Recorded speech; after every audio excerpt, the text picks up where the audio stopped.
आज आपण सोडवणार आहोत session 39।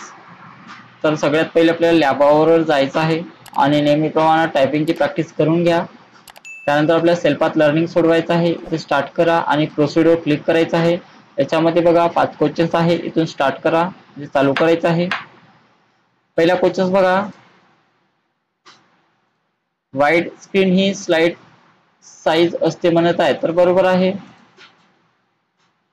Next, values manually enter करून तुम्ही शेपचा साइज अपडेट करू शकता म्हणत आहे, तर याचं सुद्धा उत्तर बरोबर आहे। नेक्स्ट, एकदा प्रेझेंटेशन मध्ये शेप बसवला की आपण त्याचा साइज बदलू शकत नाही म्हणत आहे, तर चूक आहे, कधीही चेंज करू शकतो आपण। डॅश डॅश टॅबखाली तुम्ही स्लाइड थीम चेंज करू शकता म्हणत आहे, स्लाइडची थीम आपण चेंज करू शकता म्हणत आहे, तर त्याचं उत्तर डिझाईन आहे। डिझाईन टॅबमधून तुम्ही सर्व थीम चेंज करू शकता। नेक्स्ट, स्लाइडची साईज चेंज करायची असल्यास तुम्हाला डॅश डॅश टॅब व डॅश डॅश ग्रुपवर क्लिक करावे लागेल म्हणत आहे, तर कशावर क्लिक करावं लागेल आपल्याला, तर डिझाईन टॅबमध्ये जाऊन कस्टमाइजवर क्लिक करावं लागेल, तर हे त्याचं उत्तर असणार आहे। त्यानंतर सबमिट करा, येस करायचं आहे, गो टू होमवर क्लिक करा आणि त्यानंतर बघा आपल्याला नॉलेज चेकचे क्वेश्चन सोडवायचे आहेत, तर नॉलेज चेकवर क्लिक करा आणि इथून स्टार्ट करायचं आहे। नेक्स्ट बटनावर क्लिक करा आणि याच्यात सुद्धा 5 क्वेश्चन्स आहे। तर पहिला क्वेश्चन पहा, नॉलेज चेकचा, तुमच्या पासपोर्ट अर्जाची प्रगती पाहण्यासाठी तुम्ही कुठल्या वेबसाईटला भेट दिली पाहिजे म्हणत आहे, तर त्याचं उत्तर बघा पासपोर्ट सेवा आहे। तुमच्या अर्जाचे स्टेटस चेक करण्यासाठी तुम्हाला डॅश डॅश बटनावर क्लिक केले पाहिजे म्हणत आहे, तर अर्जाचे स्टेटस चेक करण्यासाठी आपल्याला कोणत्या बटनावर क्लिक केलं पाहिजे, तर त्याचं उत्तर आहे track application status. Application tracking पेजवर खालीलपैकी कोणता तपशील तुम्ही एंटर करणे आवश्यक आहे म्हणत आहे, तर ॲप्लिकेशन ट्रॅकिंग पेजवर खालीलपैकी कोणता तपशील आपल्याला एंटर करणं आवश्यक आहे, तर त्याचं उत्तर आहे जन्मतारीख, फाईल नंबर आणि त्यानंतर ॲप्लिकेशन टाईप, या तिन्ही गोष्टी आपल्याला क्लिक करावं लागेल आणि त्यानंतर सबमिट करा। तुमचे पासपोर्ट स्टेटस चेक करण्यासाठी सर्व तपशील एंटर केल्यानंतर तुम्ही कोणते बटन क्लिक केले पाहिजे म्हणत आहे, तर कोणते बटन क्लिक केलं पाहिजे, त्याचं उत्तर आहे track changes status. Status tracker पेजवर खालीलपैकी कोणता तपशील उपलब्ध असेल म्हणत आहे, तर त्यासाठी बघा फाईल नंबर असू शकतो, आडनाव असू शकतं आणि स्टेटस असू शकतो, तर हे 3 असू शकते आणि त्यानंतर सबमिट करा। अशा प्रकारे आपलं सर्व नॉलेज चेक झालेलं आहे। SIM वर क्लिक करा आणि याच्यामध्ये आपल्याला एंड एक्झाम हे नाव टाकायचं आहे आणि कन्फर्म बटनावर क्लिक करा। नंतर आपल्याला guided do it yourself सोडवायचं आहे आणि तो स्टार्ट वर क्लिक करा।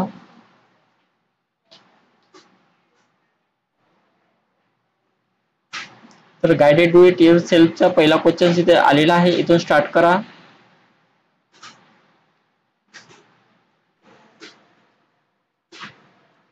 दिलेल्या प्रेझेंटेशन मध्ये background colour green SN6 lighter 80% करण्यासाठी design tab customise group format background याचा वापर करा म्हणत आहे, तर कशाचा म्हणत आहे, दिलेल्या प्रेझेंटेशनचा बॅकग्राऊंड कलर कोणता करायचा आहे, ग्रीन SN6।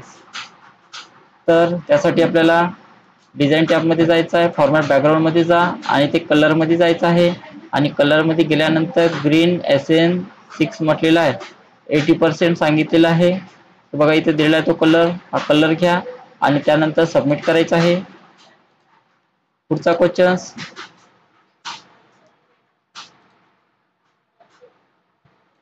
दिलेल्या प्रेझेंटेशन मध्ये स्लाइड नंबर 2 मधील presenting you dash dash for you text select करा आणि त्याचे कॅरेक्टर स्पेसिंग लूज करण्यासाठी खालील पद्धतीचा वापर करा म्हणत आहे, तर स्लाइड नंबर 2 मध्ये जायचं आहे। त्यानंतर प्रेझेंटिंग यू पासून तर आपल्या सर्व सिलेक्शन करा म्हणत आहे, तर बघा या नावाला मी पूर्ण सिलेक्शन केलेलं आहे प्लेस होल्डर सहित।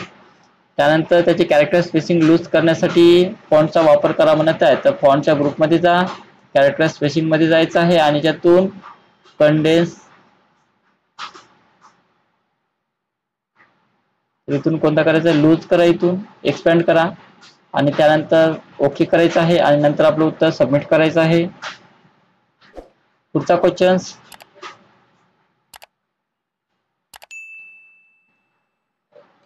दाखवण्यात आलेल्या प्रेझेंटेशन मध्ये लर्न एज्युटेक टेक्स्ट सिलेक्ट करा, त्याचा फिल कलर रेड करण्यासाठी या पद्धतीचा वापर करा म्हणत आहे, तर कशाचा म्हणत आहे, लर्न एज्युकेट, तर पूर्ण शब्दाला सिलेक्शन करून घ्या।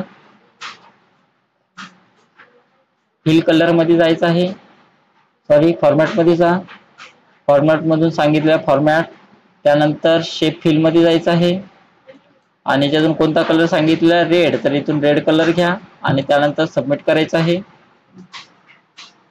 Next questions.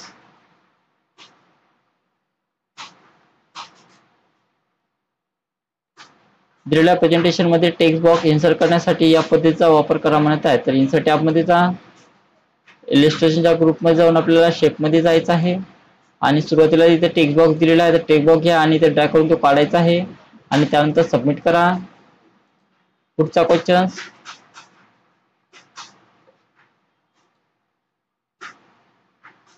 दिलेल्या प्रेझेंटेशन पीडीएफ म्हणून एक्सपोर्ट करण्यासाठी file tab, export, create PDF, XPS याचा वापर करा म्हणत आहे. तर पीडीएफ मध्ये कन्वर्ट करायचं आहे, तर फाईल टॅब मध्ये जा, त्यानंतर एक्सपोर्ट वर क्लिक करा, क्रिएट पीडीएफ वर क्लिक करायचं आहे, त्यानंतर पब्लिश करा आणि नंतर आपलं उत्तर सबमिट करायचं आहे. तर अशा प्रकारे आपलं सर्व guided do it your self सोडवणं झालेलं आहे. त्याच्यामध्ये एंड एक्झाम नाव टाका आणि त्यानंतर कन्फर्म करायचं आहे, ओके करा. सोडवणं झालेलं आपलं. त्यानंतर प्रोसेस फोलिओ म्हणजे 1 मिनिटाचा टायमिंग आपल्याला पूर्ण करायचा आहे, तो करून घ्या आणि त्यानंतर सिम्युलेशन क्वेश्चन सोडवायचे आहे. इथून स्टार्ट करा, नेक्स्ट करायचं आहे, पहिला क्वेश्चन लावा. इथून पॉवरपॉईंट वापरकर्त्याला अनेक थीम्स प्रदान करते आणि तुम्ही तुम्हाला आवडणारी थीम निवडू शकता. आता दिलेल्या प्रेझेंटेशनसाठी थीम्स मध्ये तिसरी ग्रीन फेसेट थीम निवडा म्हणत आहे. तर थीम घेण्यासाठी डिझाईन टॅब मध्ये जा आणि 3 नंबरचीच घ्यायची आपल्याला आणि त्यानंतर सबमिट करा. नेक्स्ट. एमएस पॉवरपॉईंट मध्ये स्लाइडचे 2 स्लाइड साइजेस आहे. दिलेल्या प्रेझेंटेशनसाठी मॅक्झिमाइज पर्यायासह स्टँडर्ड स्लाइड साइज निवडा म्हणत आहे. तर मॅक्झिमाइज साइज निवडायची आहे. तर डिझाईन टॅब मध्ये जा, साइज मध्ये जायचं आहे, इथून स्टँडर्ड घ्या आणि त्यातून मॅक्झिमाइज घ्यायचं आहे आणि इथून मॅक्झिमाइज वर क्लिक करा आणि त्यानंतर सबमिट करायचं आहे. अशा प्रकारे आपलं सर्व गाइडेड डू इट युअर सिम्युलेशनचे क्वेश्चन पूर्ण झालेले आहे. त्यानंतर एंड एक्झाम वर क्लिक करा आणि शेवटचं बघा आपल्याला सेशन कंप्लीशन टेस्ट सोडवायचं आहे, त्याच्यावर क्लिक करायचं आहे आणि तो स्टार्ट एक्झाम वर क्लिक करा,